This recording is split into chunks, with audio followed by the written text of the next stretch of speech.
பள்ளிப்படை auto மக்கள் நற்பணி சங்கத்தின் சார்பாக எண்ணற்ற சமுதாய பணிகளை கையில் எடுத்து செய்திருக்கிற இந்த சங்கம் பல போராட்ட களங்களையும் சந்தித்திருக்கிறது. பல போராட்டங்களையும் சந்தித்து ஆட்டோ ஓட்டுநர்களுக்கான வாழ்வாதாரத்திற்கு கைகோத்திருக்கிறது, குரல் கொடுத்திருக்கிறது.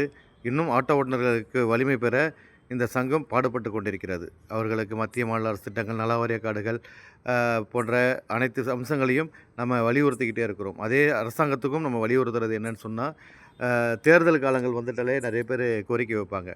அந்த கோரிக்கைகளை சில நேரத்தில் நிறைவேற்றவும் செய்வாங்க. அந்த அடிப்படையில் இந்த பள்ளிப்படை ஆட்டோ மக்கள் நற்பணி சங்கம் பல ஆண்டுகளாக பல ஆட்டோ ஓட்டுநர்களும் பல சங்கங்களும் கோரிக்கை வைக்கின்ற அந்த கோரிக்கையை மீண்டும் நாங்கள் உங்களுக்கு நினைவுபடுத்துகின்றோம். பள்ளிப்படை ஆட்டோ மக்கள் நற்பணி சங்கம் நீங்கள் செய்கிற பல எண்ணற்ற திட்டங்கள் மக்களுக்கு பயனுள்ளதாகவே இருக்குது. அதுக்காக இந்த பள்ளிப்படை ஆட்டோ மக்கள் நற்பணி சங்கம் சார்பாக நன்றியை தெரிவிச்சுக்கிட்டு, அதே சமயம் எங்களுடைய ஆட்டோ ஓட்டுநர்களுடைய வாழ்வாதாரம் மிகவும் கேள்விக்குறியாக பாதிக்கப்பட்டிருக்கிறது. மீட்டர் கட்டணம் பல ஆண்டுகளாக திருத்தப்படுவதில்லை. 25 கிலோமீட்டருக்கு மேலே நமக்கு அலவுடு கிடையாது, போகிறதுக்கு வாய்ப்பு கிடையாது.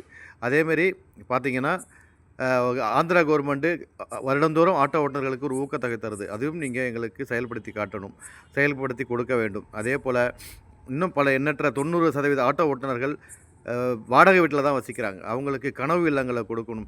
உங்களுடைய கனவு இல்லங்கள் திட்டத்தின் கீழே இடம் கொடுத்து அவங்களுக்கு ஒரு வீடு கட்டி தருவதற்கு நீங்கள் ஒரு கனிவோடு உங்கள்கிட்ட கேட்டுக்கொள்கிறோம். ஏன்னு சொன்னால், இங்கே ஆட்டோ ஓட்டுநர்கள் வாழ்வாதாரம் சிறந்தால் தான் அவங்களால பல நன்மைகளையும் பல சமுதாய பணிகளையும் செய்ய முடியும். ஏன் பிரசவத்துக்கு முதல்ல இலவசம் சொன்னதே ஆட்டோ ஓட்டுநர்கள் தான். எனவே ஆட்டோ ஓட்டுநர்களுக்கு இந்த கோரிக்கை